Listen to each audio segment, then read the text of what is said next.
الرحمن الرحيم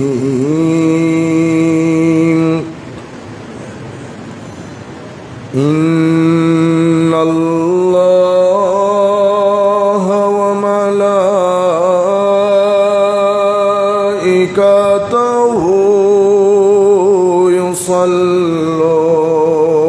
يصلون على النبي يا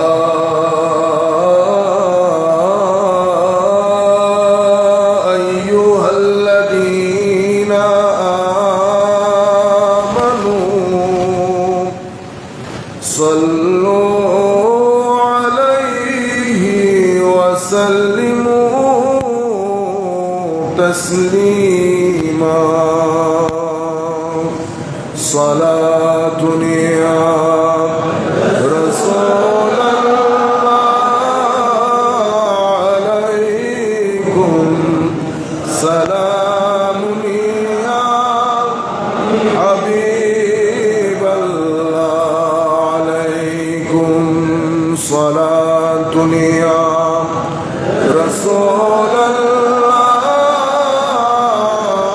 عليكم سلام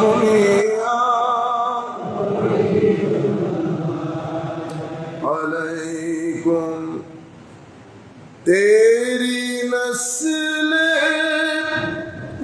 पाक में है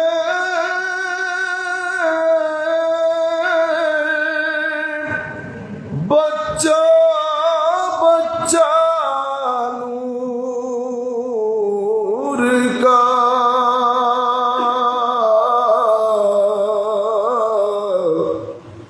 तू है आईने नूर तेरा सब घराना नूर का सलात दुनिया रसूल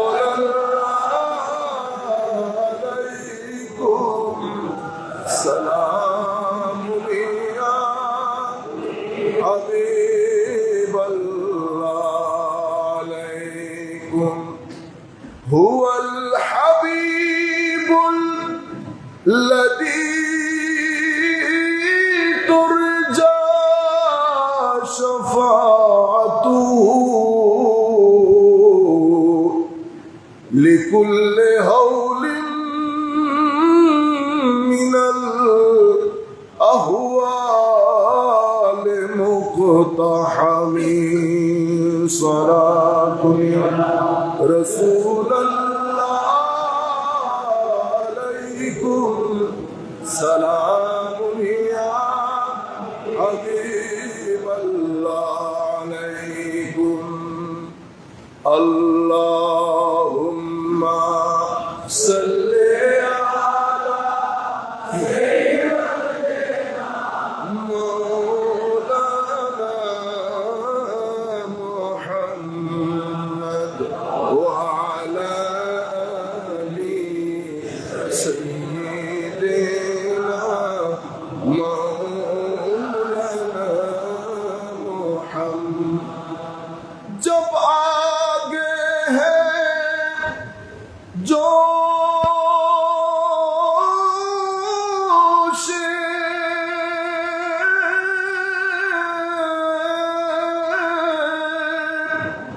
रहमत पे उनकी आंखें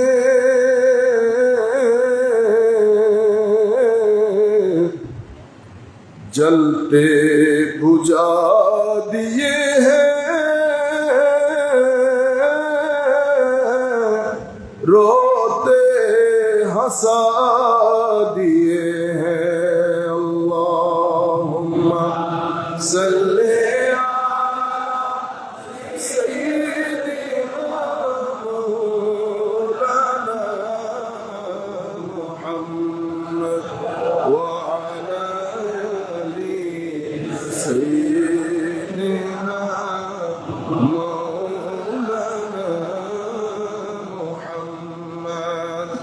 बिस्मिल्लाहिर्रहमानिर्रहीम أحسب الناس أن يتركوا أن يقولوا آمنا وهم لا يفتنون ولقد فتنا الذين من قبلهم فليعلمن الله الذين صدقوا وليعلمن الكاذبين صدق الله مولانا العظيم وصدق رسوله النبي الحبيب الكريم ونحن على ذلك لمن الشاهدين والشاكرين رب صل وسلم وبارك عليه উপস্থিত চট্টগ্রামের ঐতিহ্যবাহী এই মসজিদে উপস্থিত সম্মানিত মুসল্লিয়ানে কেরাম, বিশেষ করে অত্র মসজিদের সম্মানিত ইমাম, খতিব এবং মুয়াজ্জিন মহোদয়, মসজিদের খাদেমবৃন্দ, অনলাইনের মাধ্যমে যারা যেখান থেকে বসে আমাদেরকে দেখছেন অথবা আমাদের আলোচনা পরবর্তীতে শুনবেন, বিশেষ করে ঘরে বসে যে সমস্ত মা বোনেরা শুনছেন, আমরা সকলের প্রতি সশ্রদ্ধ সালাম রেখে আমাদের আজকের আলোচনা শুরু করছি। আসসালামু আলাইকুম ওয়া রাহমাতুল্লাহি তাআলা ওয়া বারাকাতুহু। আমাদের জুমার সময় যেহেতু সংক্ষিপ্ত থাকে, আমরা এই সংক্ষিপ্ত পরিসরে আল্লাহ যদি তৌফিক দান করেন একটা নির্দিষ্ট বিষয়ের উপর চেষ্টা করব, মাওলা যতটুকু তৌফিক দান করেন, যতটুকু আমার নবীর নেক নজর হয়, যে বিষয়ে কথা বলবো সেটা হবে ফিতনা। ফিতনা কি? আমরা এমনিতে তো সবাই বলি, 24/7 বলি ফিতনা। আমরা ফিতনার মধ্যে, ফিতনার সময় আমরা জানার চেষ্টা করব ফিতনা জিনিসটা কি, ফিতনা কেন হয়, ফিতনার বৈশিষ্ট্য কি, ফিতনা থেকে বাঁচার উপায় কি। জিনিসটা আপনাদের জন্য হয়তো অত এনজয়েবল না, কারণ আমরা যে ধরনের বক্তব্য শুনি বা শুনতে আগ্রহ প্রকাশ করি, একটু ইমোশনাল, একটু মহব্বতের, এটা একটু ড্রাই সাবজেক্ট, কিন্তু এটা আমাদের বর্তমান সময়ের জন্য, বিশেষ করে আমাদের ইউথের জন্য বড় জরুরি। সম্মানিত উপস্থিতি, পবিত্র কোরআনের মধ্যে আল্লাহ রাব্বুল আলামিন ইরশাদ করছেন, আহাসিবান নাস আন ইউতরাকু আন ইয়াকুলু আমান্না ওয়া হুম লা ইফতানুন। প্রত্যেক মানুষ তার ঈমানের ওয়েট অনুযায়ী, ঈমানের একটা ওয়েট আছে না, প্রত্যেকের ঈমান তার সমান ঈমান না। প্রত্যেক ব্যক্তি যেই যতটুকু ঈমানের অধিকারী, যার ঈমানের ওয়েট যত বেশি, মাওলায়ে কারীম আল্লাহর সুন্নাত, আল্লাহর গ্রামার, আল্লাহর নিয়ম নীতি হচ্ছে মাওলায়ে কারীম তাকে ততটুকু বাজিয়ে দেখেন, ততটুকু বাজিয়ে দেখেন। কোরআনে পাকে ইরশাদ করা হচ্ছে আল্লাহ ততটুকু ফিতনার মধ্যে ওনাকে ফেলে দেখেন, কতটুকু টনটনা, কতটুকু টনটনা। এমনিতে আমরা যে শব্দ ব্যবহার করি ফিতনা, ফিতনার অর্থ স্বাভাবিকভাবে হয় পরীক্ষা। তো ফিতনার অর্থ যদি আল ইমতিহান ওয়াল ইখতিবার, যদি পরীক্ষা হয়, টেস্ট হয়, তাইলে আয়াতের অর্থ হবে আমি মানুষকে এটা মনে করছে যে সেই ঈমান আনবে, কিন্তু আমি তাকে পরীক্ষা করব না, না আমি তাকে পরীক্ষা করব। প্রত্যেকে যার যার ঈমান অনুযায়ী পরীক্ষার সম্মুখীন হবে। ইতপূর্বেও আমি পরীক্ষা করেছি। কেন মাওলা? তো আমি দেখতে চাই তোমাদের মধ্যে টনটনাকে, তোমাদের মধ্যে সত্যবাদীকে, মিথ্যাবাদীকে, এটা পরীক্ষা করার জন্য আমি প্রত্যেকে according to the state of his belief, according to the state of his ঈমান, আই মাস্ট টেস্ট হিম। এটা আমার সুন্নাত। This is the grammar of Allah almighty. Allah রাব্বুল আলামিন পরীক্ষা করেন। সম্মানিত উপস্থিতি, এই যে পরীক্ষাটা হয়, এই পরীক্ষাটা কি কি ধরনের পরীক্ষা হয়? আমি ইউথদেরকে বিশেষ করে বলছি, আমাদের মুরব্বিয়ানে হাজারাত হয়তো জানেনও না, বর্তমানে বাংলাদেশে গত 10 বছরে সুইসাইড রেট, আত্মহত্যা অনেক বেশি বেড়ে যাচ্ছে, এবং আগামী 10 বছরে এই আত্মহত্যার রেট কোথায় গিয়ে দাঁড়ায় আল্লাহ পাক ভালো জানেন। আমরা আমাদের দেশকে পশ্চিমা বিশ্ব হতে দেব না। পশ্চিমা বিশ্বের মধ্যে সেকেন্ড, এই যে আমি কথা বলতেছি, এই কথার মধ্যে 4 জন আত্মহত্যা করে ফেলছে। এটা অসম্ভব অ্যালার্মিং না? আর আমাদের একটা দোষ আছে। কিছুদিন আগে আমাদের বাংলাদেশের এক ভদ্রলোক, অনেক নাম করা, আত্মহত্যা করেছেন। আমার সামনে এক আলেম বসা, উনি দোয়া করে ফেললেন, ফি নারে জাহান্নাম। ও জাহান্নাম কি আপনার? আপনি হইলে দিয়ে দিতেন। এটা আমার আল্লাহর জান্নাত, জাহান্নাম যাকে ইচ্ছা দেবেন, যাকে ইচ্ছা দূরে রাখবেন। আপনি কে বলা? আত্মহত্যা কেন করেছে আপনি জানেন? হুজুর এটা জানতে হবে। আল্লাহ, আপনি আজকে বাসায় গিয়ে আপনার ছেলেকে বলবেন গুগল থেকে ডিপ্রেশন বের করতে। ডিপ্রেশন বলে কাকে? বাংলাদেশের ম্যাক্সিমাম লোক আত্মহত্যা করতেছে ডিপ্রেশনের কারণে। তো ডিপ্রেশনের কাছে একটা রোগ, ওনার তো নিজের উপর কোনো কন্ট্রোল নাই। আপনি করে দিলেন ফি নারি জাহান্নাম, নিজের ছেলের ডিপ্রেশন হলে তারপরে টের পাবেন, তখন ফি নারি জাহান্নাম আর বের হবে না। আপনারা কোনো বলেননি কোনো ফি নারি জাহান্নাম? খবরদার, আল্লাহর সৃষ্টির একটা পিঁপড়াকেও সম্মান করবেন। এটা আল্লাহর সৃষ্টি, আপনি আমি করে দেখাইতে পারবো না। আল্লাহ যাকে খুশি জান্নাত দেবেন, যাকে খুশি জাহান্নাম দেবেন, এখানে আমি ইন্টারফেয়ার করতে পারবো না।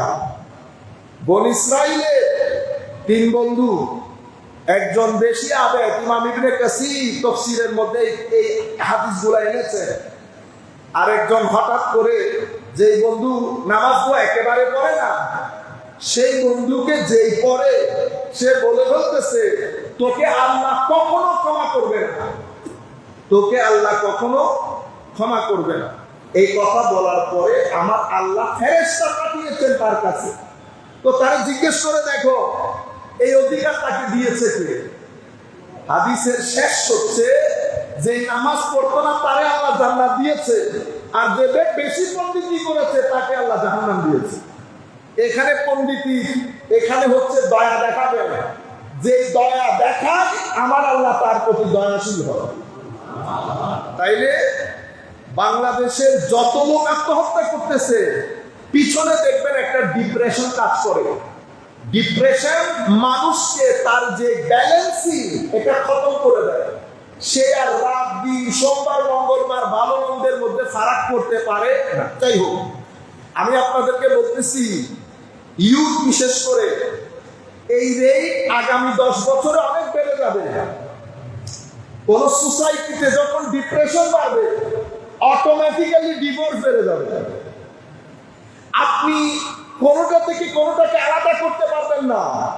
ডিভোর্স যখন বেড়ে যাবে, ক্রাইম বেড়ে যাবে, একটার সাথে একটা ইন্টারলিঙ্ক। এখন আপনি এগুলো বন্ধ করতে হলে মূলের মধ্যে যেতে হবে। আমরা আজকে মূলটা দেখি। পরীক্ষা কি?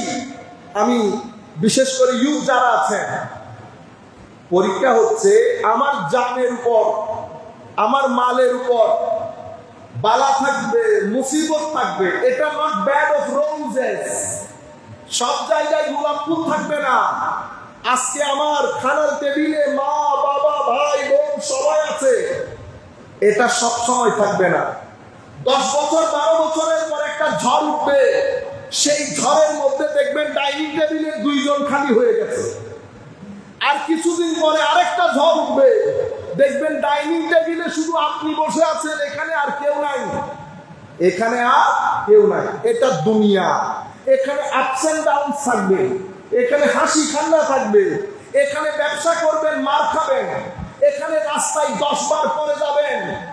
আপনি মাথায় রাখবেন, যত বড় মুসিবত আপনার জীবনে আসুক না কেন, আপনার একজন খালেক আছেন, স্রষ্টা, যিনি আপনাকে লুক আফটার করেন। আমার এই শব্দটা আপনি মাথায় রাখেন, যিনি আপনাকে লুক আফটার করেন, যিনি আপনাকে মনিটর করেন, যিনি আপনার কাছে কাছে থেকে আপনাকে নিজের চোখে চোখে রাখেন। সুতরাং ডিপ্রেশন আমার জন্য না। কেন? কারণ আপনি যতবার পড়বেন, আমার আল্লাহ ততবার আপনাকে টেনে তুলবে। পৃথিবীর কাউকে তুলতে হবে না। তাওয়াক্কুল খতম হয়ে গেছে, আল্লাহর উপর ভরসা খতম হয়ে গেছে। কখনো নিরাশ হবেন না। অধৈর্য হবেন না। আল্লাহর ইজ্জতের কসম করে বলছি, রাত যতই ঘুটঘুটে হোক সকাল হবে, সকাল হবে। তাপদাহ তাপদাহ, কালকে আবার দোয়া করতেছেন আল্লাহ বৃষ্টি বন্ধ করে দেন, না গরম পড়ছে, আমাদের গুণাও কম হয় নাই তো। আমার আল্লাহ বৃষ্টি অবশ্যই দেবেন জমিনের মধ্যে। আমাদের একটা বাজাইতে হবে না টনটনা, এগুলো সব part and parcel of our life.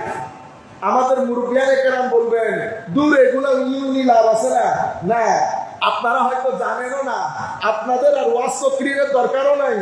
আপনারা যে দুনিয়া দেখছেন, যে জিন্দেগি যাপন করেছেন, আমাদের থেকে 250-300 বছর আগে জান্নাতে গিয়ে আপনারা জাবর কাটবেন, তখন পর্যন্ত আমরা হিসাব নিকাশে থাকবো যে পৃথিবীর মধ্যে আমরা বসবাস করছি। আপনারা বুঝতে পেরেছেন? তাহলে ঘটনা কি, আমার জীবনের মধ্যে টেস্ট হবে নাম্বার 1। নাম্বার 2, যে পয়েন্ট আপনি মাথায় রাখবেন, আমরা সহ পৃথিবীর প্রত্যেকটা সৃষ্টির পেছনে আল্লাহ একটা উদ্দেশ্য রেখেছেন। আমি আপনাদের জন্য জিনিসটা ইন্টারেস্টিং হবে, সময় যদিও অনেক কম, তবেও আমি চাই জিনিসটা আপনারা জানেন। যেই ব্যক্তি, যেই সৃষ্টিকে আল্লাহ যার উদ্দেশ্যকে মহান করেছেন, তার লাইফ স্টাইলও আল্লাহ উন্নত মানের করেছেন। যেমন মধু পোকা, পবিত্র কোরআনে মধু পোকার নামে একটা সূরা আছে, নাই? সূরা নাহল। এই সূরার মধ্যে দেখেন মধু পোকা যেই পরিমাণ স্ট্রাগল করে আপনি আমি কল্পনাও করতে পারবো না। একটা মধু পোকা 50 মিলিমিটার মধু আহরণ করার জন্য 60 থেকে 70 কিলোমিটার সফর করে। একটা ছোট্ট মধু পোকা 15 মিলিমিটার মধু আহরণ করার জন্য একটা মধু পোকাকে 6 থেকে 7 কিলোমিটার 6 to 7 কিলোমিটার তাকে কি করতে হয়? আসা যাওয়া, হেঁটে স্ট্রাগল, এফোর্ট করতে হয়। তাহলে এখান থেকে শিক্ষা কি পাইলাম? শিক্ষা হচ্ছে জীবনে যদি স্ট্রাগল থাকে মধু আসবেই, মধু আসবেই। আপনি বেটা যদি 3 দিনে পয়সাওয়ালা হয়ে যেতে চান, 10 দিনে কোটিপতি হয়ে যেতে চান, যেই ব্যবসা করেন, আপনি 1 বছরের মধ্যে যদি কোটিপতি হন, ইল্লা মাশাআল্লাহ, এক্সেপশন ইজ এক্সেপশন, এক্সেপশন তার কখন এক্সাম্পলের মধ্যে আসবে না। 1 বছরের মধ্যে কোটিপতি হওয়া মানে বেটা আপনি চেক করেন গন্ডগোল হয়েছে, আপনার ইনকামের ভিতরে লিক হয়েছে, লিক হয় দিচ্ছেন না, নয় খাইতেছেন। 1 বছরে কোটিপতি ইম্পসিবল। হ্যাঁ, আল্লাহ যদি কারো উপর বিশেষ দয়া পরবশ হয় সেটা ভিন্ন জিনিস। আমি এই কথাগুলো কেন বলছি? কারণ আপনার একজনের কারণে আমাদের তরুণ সমাজ ফ্রাস্ট্রেশনে চলে যাচ্ছে। আপনি হুম করে গাড়ি একটা নিয়ে আসেন, ইনকাম কিভাবে করছেন কোনো আগা নাই মাথা নাই। এখানে এটা তো আল্লাহ পাক জানে কিভাবে চলতেছে, মনিটর করারও কেউ নাই। এই টাকা কোথায় পাইলেন, ট্যাক্স কত টাকা দেন? আপনার এক ব্যক্তির কারণে আমার 100টা ছেলে ফ্রাস্ট্রেটেড হয়ে যাচ্ছে। সে 20,000 টাকার চাকরি করবে না, 25,000 টাকার চাকরি করবে না। কেন? কারণ সেই চিন্তা করতেছে 25,000 টাকার চাকরি করে গাড়ি কখন কিনবো। মা বাবা বেকায়দা হয়ে গেছি, আমরা ভাই বোনেরা বেকায়দা হয়ে গেছি। আমার ভাই টাকা ইনকাম করে আসছে, কোটি টাকা ইনকাম করছে, ঈদে শার্ট দিচ্ছে, খবরদার শার্ট দেখ আর টাকা দেখ, আগে ইনকাম চেক করেন। আমাদের হুজুর রোজ এখন আসমানে উঠতেছে, আমাদের হুজুরদের কারণেও, হুজুর মানে ভাইরাল বক্তা, আম যারা হুজুর উলামায়ে কেরাম সত্যিকার অর্থে দ্বীনের যারা খেদমত করে, তারা তো বাত আনতে পান্তা পুরায়, বাত আনতে পান্তা পুরায়। মসজিদের ইমামের বেতন, মুয়াজ্জিনের বেতন, মাদ্রাসা এত বড় মুহাদ্দিস যারা মাদ্রাসা পরিচালনা করেন তাদের বেতন। আর আপনারা প্রত্যেকে আমাদের মতন নালায়েক, নাখান্দা, উল্টা সিধা নাই, রেগুলারে আইনা 40, 50, 60, 70 দিয়ে 3-3টা মাহফিল, জীবনে রিক্সায় চড়তে পারে নাই, আমরা এখন গাড়ি দৌড়াই। আপনার এটার কারণে আমাদের ইউথ ফ্রাস্ট্রেটেড হয়ে গেছে। মাদ্রাসার লেখাপড়া লাঠে উঠেছে, মাদ্রাসার ছেলেরা পড়তে চায় না। তারা রাত দিন ভিডিও দেখে, অমুক শাইখের মতো কথা বলে, কেমনে শাইখ হবে, কেমনে শাইখ হবে, তাদের এই চিন্তা। আপনাদেরও কিছু দোষ আছে, আপনারা চট্টগ্রাম শহর দেখে নাই, সিলেট শহর দেখে নাই, কথার আগামাথা নাই। বক্তব্য এক জিনিস, এলম আরেক জিনিস। বক্তব্য যে কেউ দিতে পারে, আপনিও দিতে পারবেন, এলম আলাদা জিনিস। আমরা আলেমদেরকে মূল্যায়ন করা ছেড়ে দিয়েছি, বক্তাদেরকে মূল্যায়ন করতে গিয়ে তারা ইউথের উপর প্রেসার ক্রিয়েট করছে। কেন? আমার হুজুর রবিউল আউয়াল শরীফের 1 মাসে কোটিপতি হয়ে যায় নাই, এখন সেটা মাদ্রাসার হাজার ছেলের উপর প্রেসার ক্রিয়েট করেছে। মাদ্রাসার ছেলেরা এখন আর করতে চায় না, রাত্রে ভিডিও দেখে শুধু অমুক শাইখের মতো কেমনে কথা বলবে, কাপড় কেমনে পরবে, লেখাপড়া লাফে উঠছে। সমাজের এই অসঙ্গতিগুলা আমাদের ছেলেদের মধ্যে ফ্রাস্ট্রেশন এবং ডিপ্রেশনের হার দিন দিন বাড়িয়ে দিচ্ছে। আল্লাহ রাব্বুল আলামিন আমাদেরকে হেফাজত করুন। বলতে যেটা চেয়েছিলাম, মধুপুকা স্ট্রাগল করতে হয়। স্ট্রাগল ছাড়া যদি টাকা আসে, সেই টাকা আপনাকে শান্তি দেবে না, আপনার শান্তি কেড়ে নেবে। আচ্ছা, মধুপোকাকে মধু আহরণ করতে দিয়েছে, লম্বা কথা, আমি সহজ করে আপনাদেরকে বলছি। আমার আল্লাহ বলছেন, এই মধু ফিহি শিফাউল লিন্নাস, এই মধুর মধ্যে মানুষের সমস্ত রোগে নিরাময় নিহিত। যত রোগ। এক ব্যক্তি এসে বলতেছেন, ইয়া রাসূলুল্লাহ আমার ছেলের পেট ব্যথা, তো মধু খাওয়াও। আবার এসে বলতেছি, ইয়া রাসূলুল্লাহ পেট ব্যথা বেড়ে গেছে, তো মধু খাওয়াও। তো ইয়া রাসূলুল্লাহ আরো বেড়ে গেছে, কোনা কি বেড়ে গেছে? আল্লাহর কালাম কখনো অসত্য হইতে পারে না। তোমার ছেলের পেট মিথ্যা বলতে পারবে, আল্লাহর কালাম অসত্য হইতে পারে না। আমার আল্লাহ বলেছেন ফিহি শিফাউল লিন্নাস, এখানে মানুষের আরোগ্য আছে। আরেকবার আয়েশা বলতেছে, হুজুর ঠিক হয়ে গেছে, হুজুর ঠিক হয়ে। এই জন্য উলামা মাশায়েখ বলতেছে, যেই কোনো রোগ হবে, যেই ব্যক্তি, মুরব্বীরা, আমাদের মুরব্বীরা করেন, আমরা ছেড়ে দিয়েছি। অনেক মুরব্বী সকালবেলা উঠে হাতে মধু নিয়ে কিছু কালা জিরা নিয়ে খেয়ে ফেলে না। এটা অনেক রোগ থেকে আপনাদেরকে কি দেয়? নিরাময় দান করে, এলাচ, চিকিৎসা, হিলিং দেয়। তাহলে মধুপোকার মধুর মধ্যে হিলিং আছে। সেই কারণে আমার আল্লাহ মধুপোকাকে কি বলেছে জানেন? তো মধু, তুমি যেখানে সেখানে বসতে পারবা না। মাসিরে বলে নাই তুই যেখানে সেখানে বসবি না, এই কথা মাসিকে বলে নাই, কিন্তু মধুপোকাকে বলছে। মধুরে বলছে তুই যেখানে সেখানে ঘর বানাবি না। তো ঘর কোথায় বানাবো? তো তুই ঘর বানাইতে পারবি 3 জায়গায়, হয় পাহাড়ে, নতুবা গাছের চূড়ায়, নতুবা ছাদে, সবকিছু উপরে। কারণ তুই উপরের জিনিস, নিচে নামবি না। খাবো কি? তো কুলির মিন কুল্লিস সামারাত, অর্থাৎ পরিষ্কার পরিচ্ছন্ন পবিত্র জিনিসে মুখ লাগাবি, যেটাই সেটাই নিজের মুখ বসিয়ে দিস না। এটা আল্লাহ মধুপোকাকে বলতেছেন। তো মধুপোকার হাল যদি এটা হয়, আবার কি বলে? তো এরপরে চলাফেরার সময় তোমার যে নেভিগেশন সিস্টেম, যেখানে চলাফেরা করবা, খবরদার ভদ্রতার সাথে, ডিসিপ্লিনের সাথে। মধুপোকাকে কয়টা কমান্ডমেন্ট দিয়েছে? এখন এখানে আমাদের জন্য শিক্ষা আছে না? মধু তো মধুপোকা, আমরা কি? আমরা আশরাফুল মখলুকাত। তো আশরাফুল মখলুকাতের জন্য বা ডাইরেকশনটা কি হবে? মধুপোকাকে বলতেছে চিন্তা উপরে রাখার জন্য, আমি চিন্তা করি কিসে? নিচে। মধুপোকাকে বলতেছে যেখানে সেখানে মুখ লাগাইস না।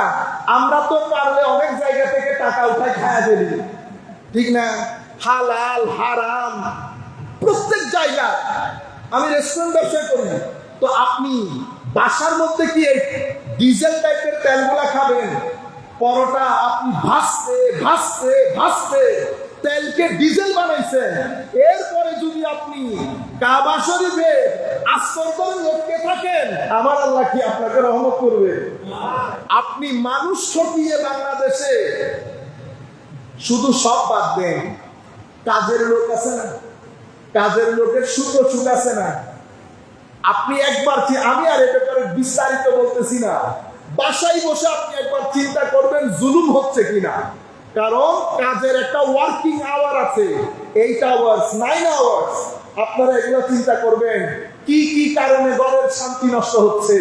এগুলা না করে আমরা যদি এখন তাবিজ লটকাই, হুজুরকে টাকা দিয়ে দোয়া করি, কিচ্ছু হবে না। কেন?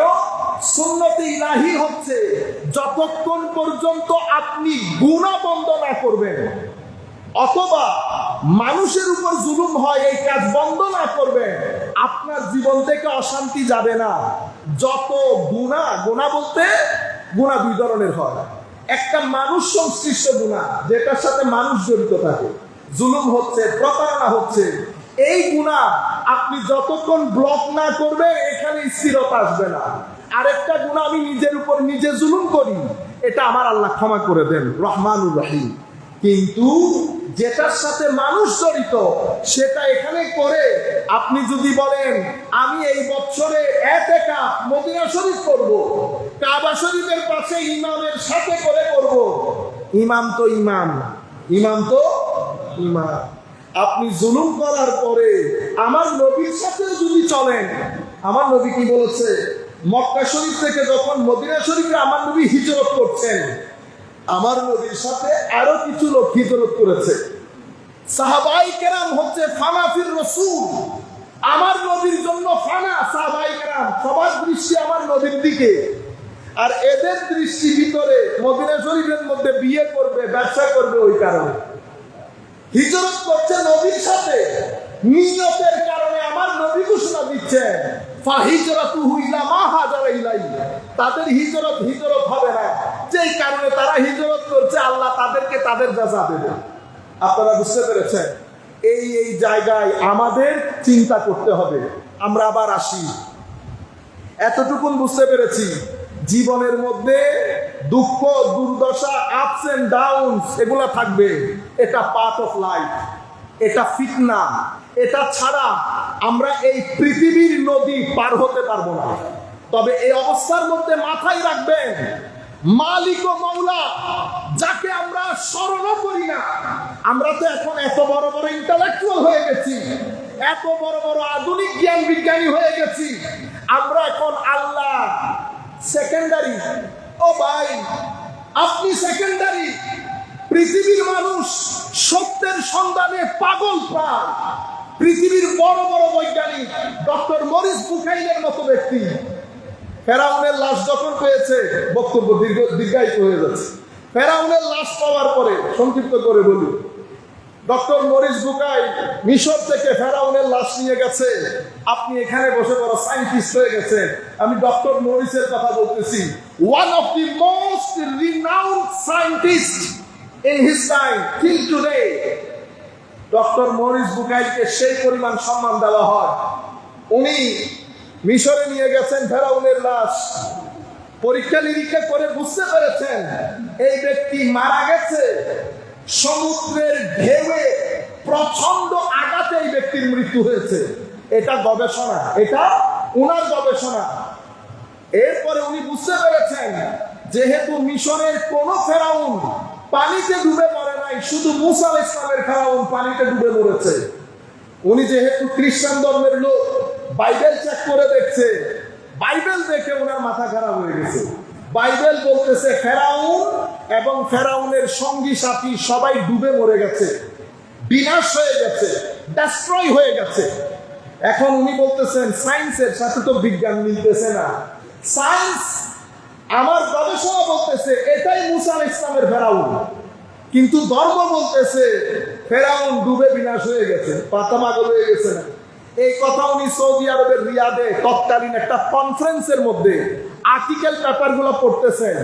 সেখানে একজন স্কলার বলেছেন দাঁড়িয়ে, স্যার আমি আপনাকে একটু কারেক্ট করি। কি কারেকশন?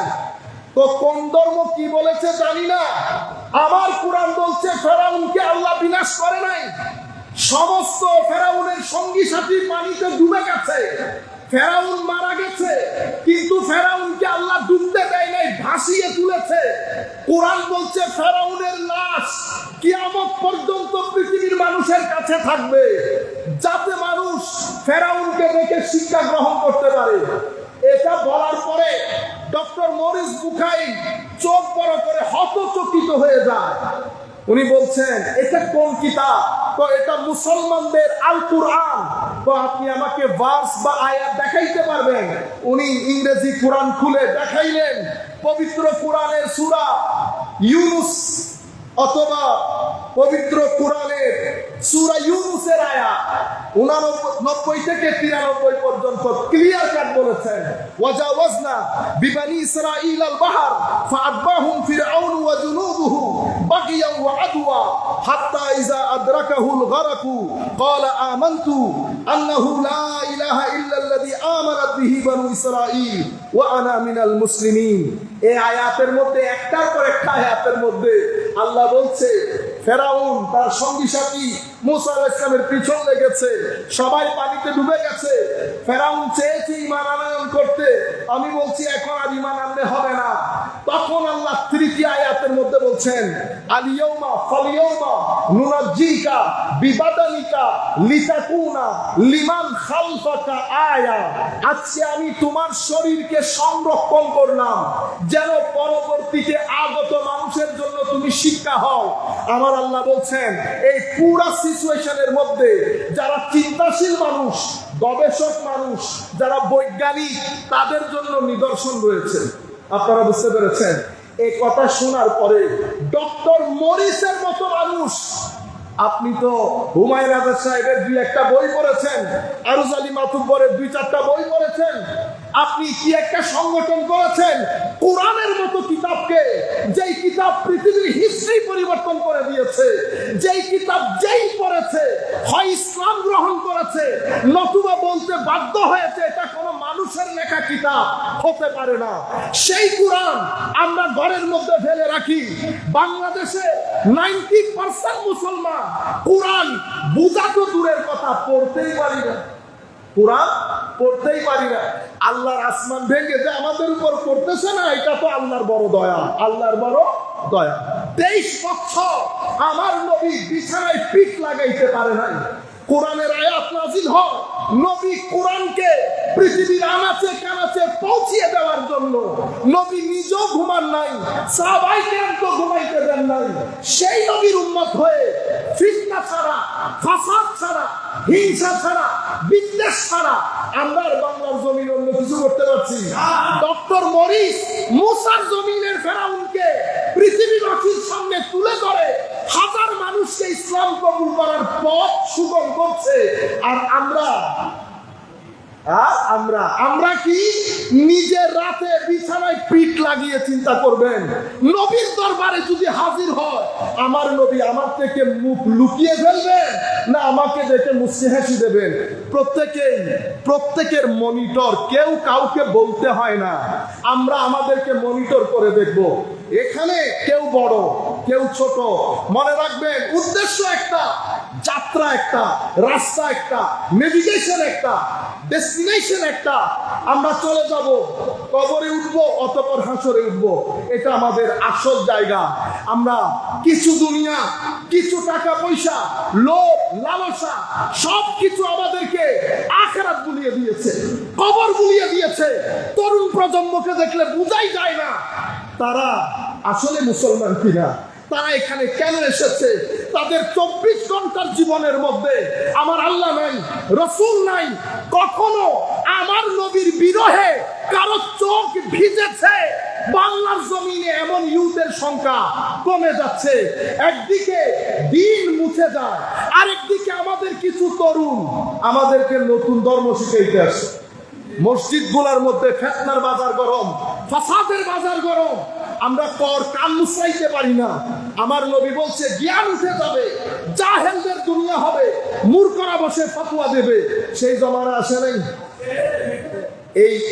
এই সমস্ত গুলো আমাদের জন্য একটা ফিতনার কারণ হয়েছে। আমরা একজন সুন্নত পালন করি, করে কি মনে করি উঠে যাবে, ঠিক নয়। মানে এক বাপ ইবে মরে গেলে সুন্দর যান না, তুই মরে গেলে হরতে বুঝে সুন্নত আছে না। চোখ বন্ধ করার পর দেখা যাবে আল্লাহর কোর্টের মধ্যে কে দামি আর কে দামি না। ডক্টর আল্লামা ইকবাল, আমি আল্লামা বলতেছি না এখন, প্রত্যেকে বলে না, হাশমি সাহেব বলেন নাই ডক্টর আল্লামা দাড়ি ছিল, কিন্তু প্রত্যেকেই বলছেন আল্লামা। কেন? কারণ হাইট ওই ধরনের ছিল। আমরা মুসলমানরা, আমি শুধু আপনাদেরকে গবেষণাগুলোর কথা বলছি। আমাদের এখানে কিছু লোক, ফিতনাগুলা কিভাবে হচ্ছে দেখেন। এখানে ম্যাটেরিয়াল ফিলোসফি, বিজ্ঞান, দুনিয়াদারি, সেকুলারাইজেশন সবকিছু মিলে আমাদের ছেলেদের ভিতরে আল্লাহর প্রতি বিশ্বাস, আল্লাহ ওই পুরা বিষয়টা আস্তে আস্তে মুছে দিয়ে লা ইলাহা ইল্লাল্লাহর উপর তাকে ফিতনার মধ্যে ফেলে দিয়েছে। সে চেষ্টা করে ফেরত আসছে, কিন্তু তার ভিতরে হয় আদৌ কোনো দরকার আছে? আচ্ছা থাকলো, কিন্তু পুরা জীবনের মধ্যে লা ইলাহা ইল্লাল্লাহর কোনো প্রভাব তার ভিতরে নেই। এটা হচ্ছে আধুনিক দুনিয়া আমাদেরকে ফিতনার মধ্যে ফেলেছে। এরপরে মুহাম্মদুর রাসূলুল্লাহ সাল্লাল্লাহু আলাইহি ওয়াসাল্লাম, মুহাম্মদুর রাসূলুল্লাহ এই ফিতনার মধ্যে আমাদের মুসলমানদের মধ্যে নবী অমুক, নবীর মা বাবা এরকম, নবী এত উপরের না একটু নিচে, ও কেউ বলতেছে কিয়ামতের দিন নবীও জানে না নবীর কি হবে, ওতেই বড় লোক কে জানে। বুঝতে পেরেছেন? ছেলেরা ইউটিউব, ফেসবুক, মেসেঞ্জার যখনই দেখে কথা এগুলাই আছে, আল্লাহর হাত আছে, পা আছে, আল্লাহ এরকম, নবী এরকম, ওলি বলে কোনো কিছু নাই, পারলে মাজার ভেঙে দিতাম। আপনারা বুঝতে পেরেছেন? আমাদের ছেলেরা এখন কি বলে, কোনটা বিশ্বাস করবে? আপনারা বুঝতে পেরেছেন?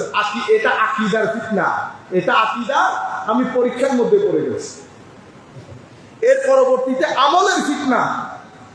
একে তো আমল করি না, কারণ যখন ম্যাটেরিয়াল সোসাইটি হয়, আল্লাহ রাব্বুল আলামিন থেকে আপনার বিশ্বাসের যে গ্রিপ, সেটা যখন একটু একটু করে লুজ হয়, তো মানুষ আস্তে আস্তে আমল বিমুখ হয়ে যায়। তোর মধ্যে আবার আমলের মধ্যে এসে আমাদের কিছু ভাই মসজিদের কোণার মধ্যে বসে আমিন জোরে বলবো, হাত এমনি তুলবো, এটা বেদাত, এটা শিরক, তারাবি পড়বো না, শবে বরাত নাই, অমুক সমুক বলি না। ফিতনা হয়ে গেল না? ছেলে আসতেছে মসজিদের মধ্যে, বন্ধুর সাথে দেখা, মানে বেগাইরতির একটা সীমা থাকে। বেগাইরতি, হাশমি সাহেব হুজুরের মতো ব্যক্তি শবে বরাত পালন করতে পারলো,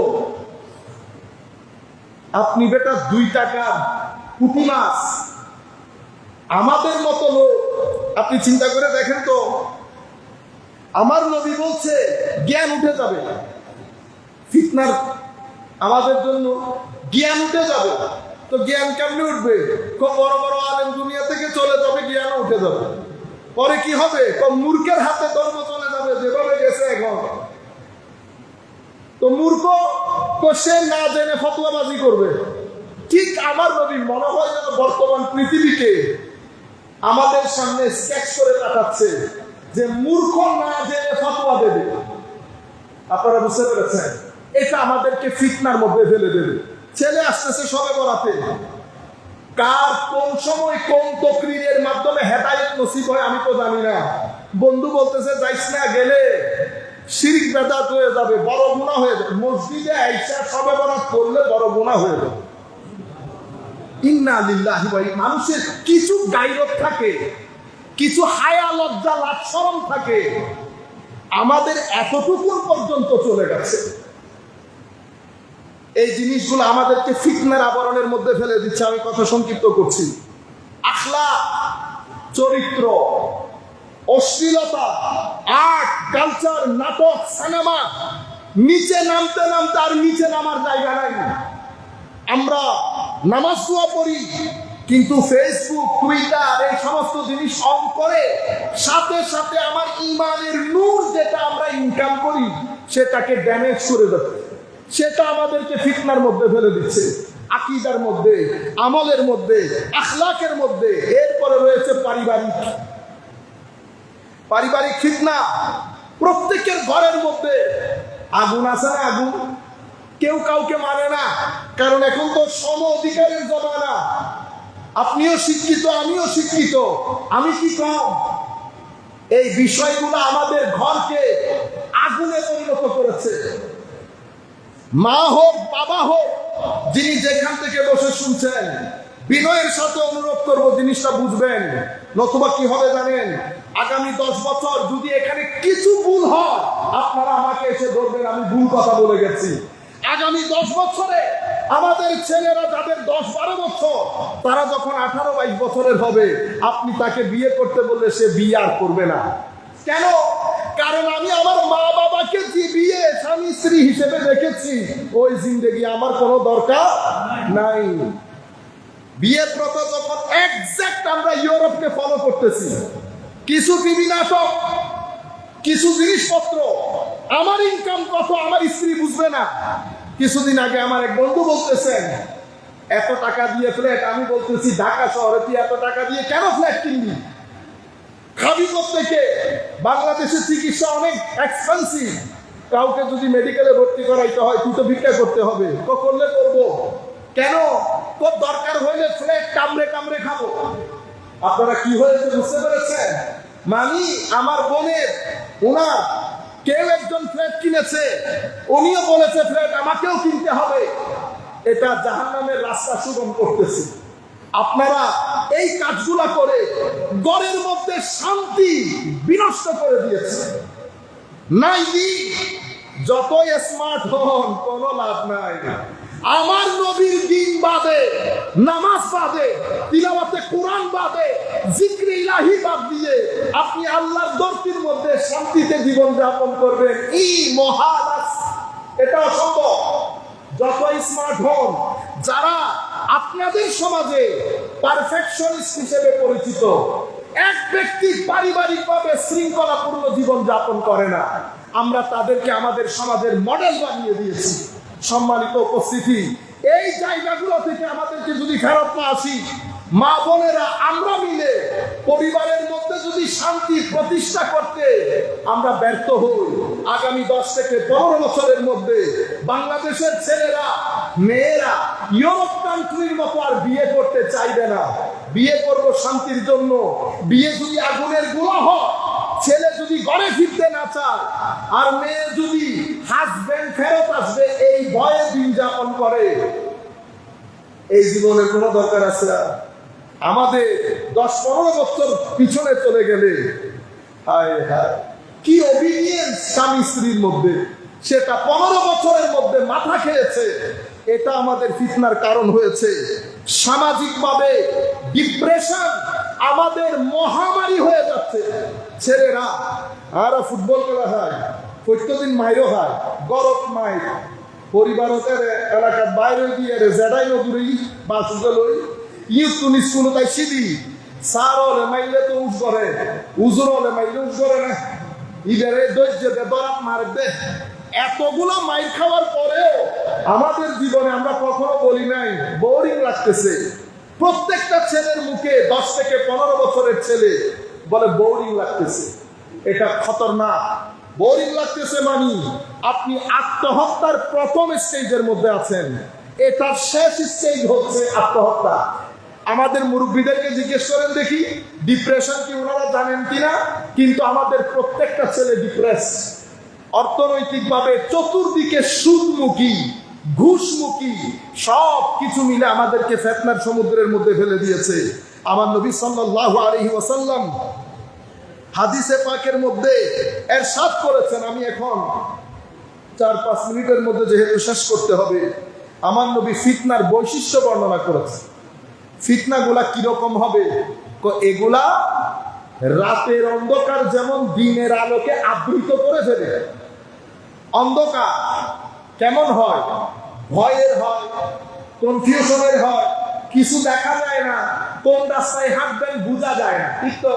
আমার নবী বলছেন ফিতনার চাদরে তোমরা এভাবে আবৃত হয়ে যাবে, কোনটা সত্য কোনটা মিথ্যা ফারাক করতে পারবে না। সত্য রাস্তায় যেতে গিয়ে অন্ধকারের মধ্যে কি দেখা যায়? পুকুরে পড়ে গেছে। যেতে চেয়েছে সৎ রাস্তায়, আপনারা করতেছেন না সৎ রাস্তা, ভালো রাস্তা, কিন্তু ভালো রাস্তায় যেতে গিয়ে মসজিদে মারামারি হচ্ছে, তার মানে পুকুরে পড়ে গেছে। নানা নর্দমায় পড়ে গেছেন। আমার নবী সাল্লাল্লাহু আলাইহি ওয়াসাল্লাম ইরশাদ করছেন, ফিতনার চাদরে এভাবে আবৃত হয়ে যাবে যেভাবে রাতের অন্ধকার দিনের আলোকে আবৃত করে ঘুটঘুটে অন্ধকার করে দেয়। সেই অন্ধকারের মধ্যে রাস্তা কোনটা মানুষ ভুলে যায়, নালা নর্দমার রাস্তার মধ্যে ফারাক করতে পারে না, রাস্তায় চলতে গিয়ে নালা নর্দমায় পড়ে যায়। আমার নবী বলছেন সেই অবস্থায় সকালের মুমিন বিকাল হতে হতে কাফের হয়ে যাবে। আপনি যখন শবে বরাতে আসা ব্যক্তিকে বলছেন মসজিদে যারা ঢুকেছে সবাই কাফের, আপনি কাফের হয়ে গেছেন না? সেই কারণে কাফের যেই ব্যক্তি ফতোয়া দেবে মাহফিলের মধ্যে, তাদের পেছনে নামাজ পড়া বন্ধ করে দেবেন। কাফের যেই ব্যক্তি বলা অভ্যস্ত, সেই ব্যক্তি কোনোভাবে সেফ না, আমার ইমাম হওয়ার যোগ্য না। কেন? কারণ সে যতগুলো ব্যক্তিকে কাফের বলতেছে, সে জানে কাফের কিনা। আরেক আলেম তার সামনে বলতেছে মুমিনে হক, এই ইমাম বলতেছে কাফের, এই মৌলভী বলতেছে কাফের। এখন কাফের তো যে কোনো একজন হবে, হয় যাকে বলেছেন সেই, নতুবা আপনি। সুতরাং কাফের বলা, অতিরিক্ত কাফের ফতোয়া দেওয়া, ইমামের পেছনে আলেমের পেছনে নামাজ না পড়া নিরাপদ। আপনারা বুঝতে পেরেছেন? সকালের মুমিন বিকালে কাফের হবে, বিকালের মুমিন সকালে কাফের হবে। আমার নবী বলছেন 4-5 টাকার জন্য ধর্ম বিক্রি করে দেবে, আলাদিন মিনাদ দুনিয়া, 5 টাকার জন্য ধর্ম বিক্রি করে দেবে। আমরা এখন বাইরের টাকা, বাইরের পয়সা, হুজুর কি হুজুর ইউসিবিএল বা এই ধরনের ব্যাংকের ডাইরেক্টর, শরিয়া বোর্ডের পরিচালক, তো শরীয়তের কান মুছাইতে পারেন না, ফেকার ফল মুছাইতে পারেন না, আপনি হয়ে গেলেন এলিট ক্লাস। কি ক্লাস? Elite class. বাইরের পয়সা, ভিতরের পয়সা। আমাদের এখানে যারা ব্যবসা বাণিজ্য করে সবাই তো চায় দুবাইয়ের সাথে একটু ব্যবসা হোক, আমিরাতের সাথে একটু ব্যবসা হোক। তো সাইটের সাথে এখানকার সাইটের সাথে অপারেশন, আপনি ব্যবসা করতে গেছেন, 3 দিন আগে সুফি সেজেছে, 3 দিন পরে তাসাউফ বাদ দিয়ে দিয়েছে। বাংলাদেশে যারাই তাসাউফের বিরুদ্ধে কথা বলে, সেটা যেই কোনো মাসলাকের আলেম হোক, দেখবেন হয় তার বাবা সুফি, নয় তার মা সুফি, নতুবা তার পূর্বপুরুষ সুফি, সেই পরবর্তীতে এসে নতুন ইসলাম প্রচার করছে, সেটা যেই গণনারই হোক না কেন। প্রত্যেকের পিছনে আল্লাহর ওলি জড়িত, প্রত্যেকের পিছনে আল্লাহর ওলি জড়িত। বাংলাদেশের একজন বড় টাকাওয়ালা, ওনার বাবা প্রফেসর আব্দুল খালেক রহমতুল্লাহ আলাইহি, যাকে ব্রাহ্মণবাড়িয়ার জমিনের কুতুব বলা হয়, যার সংস্পর্শে এসে শত শত লোক আল্লাহর ওলি হয়েছেন, এমন বড় আজিম আল্লাহর ওলি প্রফেসর আব্দুল খালেক রহমতুল্লাহ আলাইহি, ওনার দরবারে ইনার বাবা সহ 4 জন ছিলেন। আপনারা ছিলেন, আমি নাম বলবো না, বাংলাদেশের মানে one of the most renowned businessman. আমি এই যারা আপনারা এই ভিডিও এগুলা বানান, এগুলো আবার কাজ করে আপনার ভিডিওর মধ্যে দেবেন। আপনারা কিছু জায়গার মধ্যে রেসপন্সিবল হবেন। শুধু ভিউ বানানোর দরকার নাই, এটা দ্বীনি জিম্মাদারি। শুধু পকেট চিন্তা করবেন না, কাজ করবেন, পকেটের চিন্তা আল্লাহর দরবারে ছেড়ে দেবেন। পকেট কখনো খালি যায় না। সম্মানিত উপস্থিতি, তো উনি আল্লাহর ওলি বলতেছেন, দেখি তোমরা কিছু একটা চাও। খেদমত করতে করতে হুজুর খুশি হয়ে বলছেন, এই ব্যক্তির বাবা বলেছে হুজুর দোয়া করেন আমার জন্য বেশি টাকা পয়সা হয়। হুজুর যিনি যেটা চেয়েছেন দোয়া করে দিয়েছেন আল্লাহর দরবারে। আল্লাহর ওলিদের দোয়া বৃথা যায় না। তো যিনি টাকা চেয়েছেন, ওনার ছেলে বর্তমানে one of the most renowned businessman, যার দুয়াতে টাকাওয়ালা। উনি এখন আইসা আমাদেরকে আরেক ধর্ম শিখায়। কি শিখায়? ধর্ম আরেকটা, সুফিয়াই কেরাম অমুক কিছু মানে না উনি। আমি এই জন্য বলছি, সমস্ত ঘরানার লোক প্রত্যেকের পেছনে আল্লাহর ওলি জড়িত আছে, আল্লাহর ওলি জড়িত আছে। সম্মানিত উপস্থিতি, আমার নবী বলেছেন কিছু টাকার জন্য দিন বিক্রি করে দেবে। দ্বিতীয় হচ্ছে আমার নবী বলেছেন ফিতনা কিরকম হবে। 120 কিলোমিটার বেগে যখন বাতাস চলে, সবকিছু ড্যামেজ হয়ে যায় না, তো ফিতনা এত কঠিন হবে, মানুষের ঈমান আমল আখলাকের জমিন ড্যামেজ হয়ে যাবে। আমার নবী ইরশাদ করেছেন, তৃতীয় যে জিনিস বলেছেন, তো ফিতনা 2019 তো 2019-এর ফিতনা এত কঠিন, মানুষ হাই করবে, মানুষ মনে করবে এর চেয়ে বড় ফিতনা আর হবে না। তো 2020-এ যে ফিতনা আসবে, 19-এর ফিতনাকে মানুষ পানি মনে করবে। ইউরাক্কিকু বাদুহা বাদা, একটার চেয়ে একটা বড় হবে, একটার চেয়ে একটা বড় হবে। আমার নবী সাল্লাল্লাহু আলাইহি ওয়াসাল্লাম এই ফিতনাগুলা বলা পরে, এখন ফিতনা হয় কেন? আপনি ফিতনার মধ্যে পড়তেছেন কেন? প্রথম বিষয় মূর্খতা। আমাদের বাপদাদা যারা ছিলেন তারা মসজিদের মধ্যে শিক্ষা গ্রহণ করেছেন, কোরআন শরীফ পড়তে পারেন, সরাসরিও জানেন, উলামায়ে কেরামের মজলিসে আসা যাওয়া, মসজিদের ইমাম খতিব যারা থাকতেন সময়ের বুজুর্গ ব্যক্তি ছিলেন। সেই থেকে আমাদের তরুণ প্রজন্ম বঞ্চিত, তারা সরাসরি বুঝে না। তাদেরকে যখন বলে হুজুরের কথা দরকার কি, হাদিস শরীফ আছে তো, এখন সে তো আর অত কিছু বুঝে না।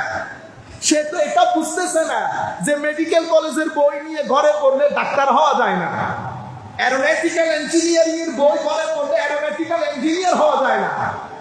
এতটুকু বুদ্ধি বিবেচনা তার ভিতরে নাই। সে তো শান্তি চাচ্ছে, সেই শর্টকাট ওয়েতে ব্যস্ত ঢুকে যাবে।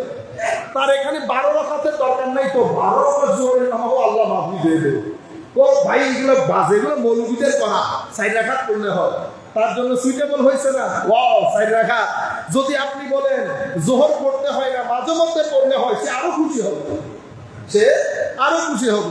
তারাবির মধ্যে 20 বা 20 রাকাত বা মাফি দিয়ে দেবে। বলো না, এগুলো মৌলবীদের বানানো। 8 রাকাত পড়লে হবে। ভালো লাগছে না এখন? তো 8 রাকাত ইন্না কয়না কুলহুয়া দিয়ে পড়লে বেশিতে 5 মিনিট। এরপরে আরেক দল আইসা বলতেছে আসলে তারাবি নাই, সে বলতেছে নাই বললে আরো ভালো, এশার নামাজ পড়ে ঘরে চলে যাবে। আপনারা বুঝতেছেন? শর্টকাট ওয়েতে আমরা এখন এত হাসল চাই না। আল জাহাল, মূর্খতা আমাদেরকে কিসের ভিতরে নিমজ্জিত করে? ফিতনার মধ্যে। এর পরবর্তীতে দ্বিতীয় বড় জিনিস যেটা হাওয়া, নফস। আমাদের ভিতর জগৎ পৌঁছে গেছে। আমাদের মুরব্বীদের জমানায় মা বাবা সবাই ভালো মানুষ ছিল, একজন একটু নরম হলেও আরেকজনের সুবতে এসে কি হয়ে গেছে, আগুন আরো বেশি ধরে গেছে।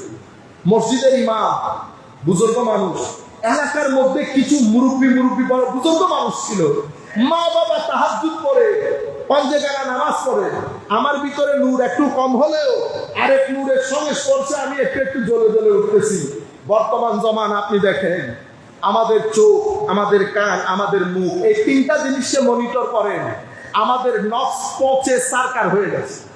সেই কারণে আমার আল্লাহ কোরআনে পাকের মধ্যে বলছেন, আফারাআইতা মান ইত্তাখাযা ইলাহাহু হাওয়া, হাবিব আপনি দেখেন নাই যারা নিজের নফসকে নিজের আল্লাহ বানিয়ে ফেলেছে। নফস যা বলে তা, নফস বলেছে বোন ছেড়ে দিতে, বোন ছেড়ে দিয়েছি। নফস বলেছে এলাকা ছেড়ে দিতে, এলাকা ছেড়ে দিয়েছি। নামাজ ছেড়ে দিতে, নামাজ ছেড়ে দিয়েছি। বস আমাকে আমার ভিতরের জগৎ যা বলে আমি করতেছি না। নফসের পূজা বলে এটা কি?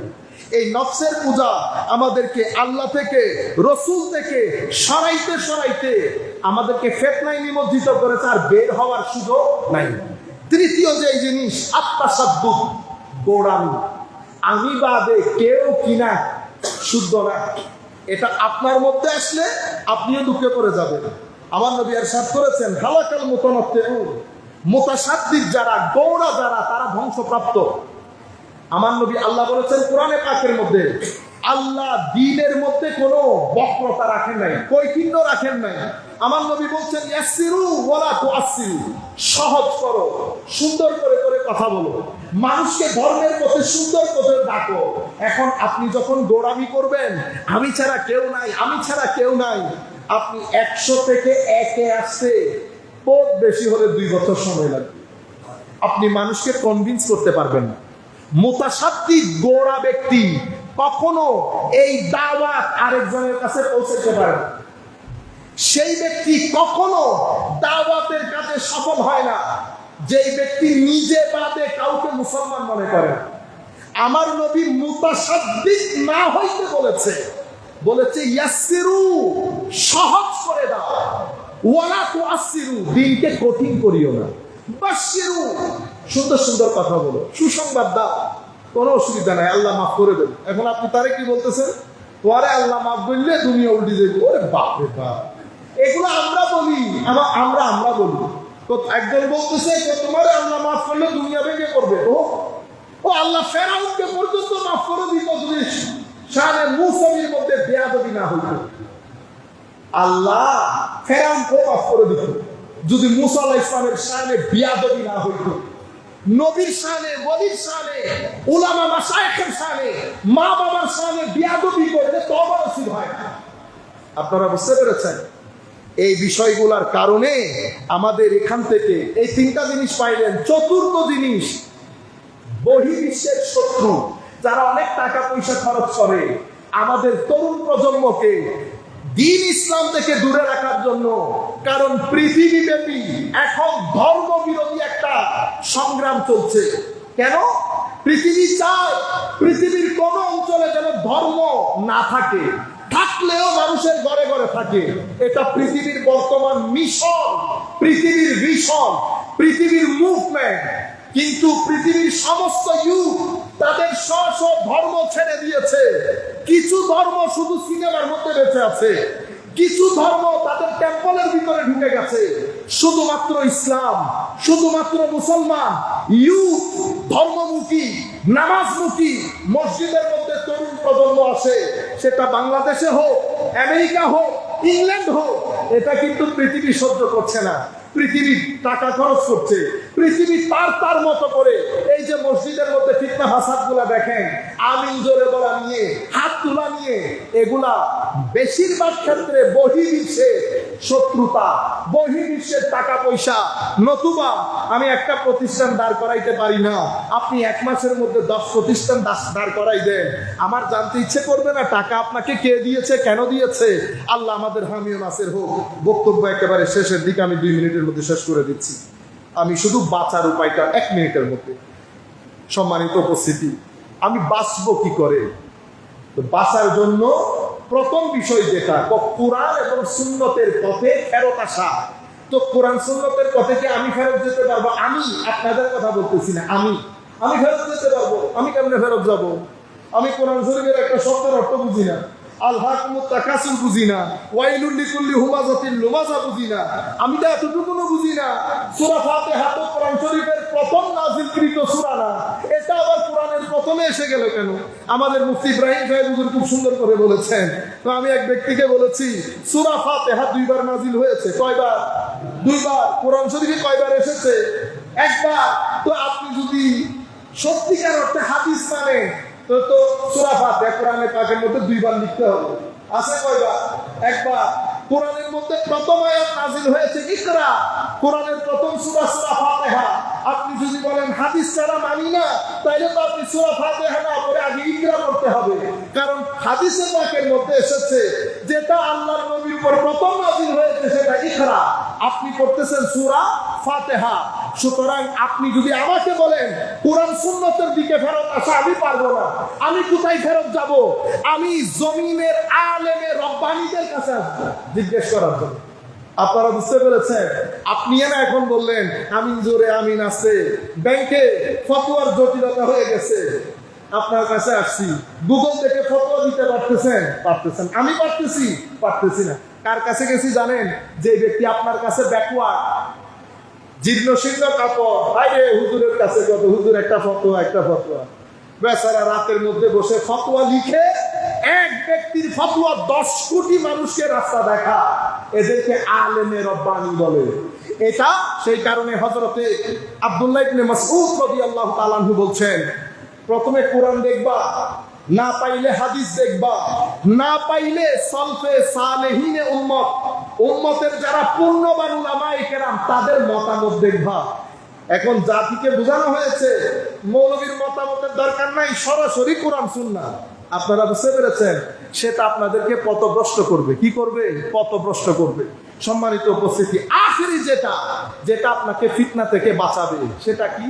সেটা হচ্ছে তাকওয়া, পরহেজগারি। মানি আমার আল্লাহ পছন্দ করেন এমন কাজ যদি আপনি করেন, অপছন্দ থেকে বেঁচে থাকেন, ভিতরে আল্লাহ একটা টর্চ লাইট দিবেন।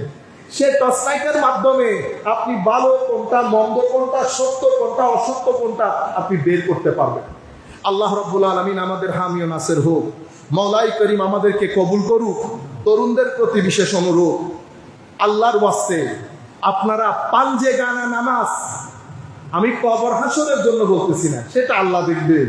আপনি দুনিয়ার মধ্যে যদি শান্তি চান, স্থিরতা চান, টেনশন মুক্ত জীবন চান, আপনি ধর্মবাদে মা বাবা কান দিয়ে শুনেন, আপনি শুধু পেটের ক্ষুধা নিবারণ করলে হবে না, চোখের ক্ষুধা নিবারণ করতে হবে, মনের ক্ষুধা নিবারণ করতে হবে, নিবারণের ব্যবস্থা করতে হবে, ব্রেইনের ক্ষুধা নিবারণ করতে হবে। ব্রেইন দিয়ে যদি চিন্তা না করেন, ব্রেইন ড্যামেজ হবে।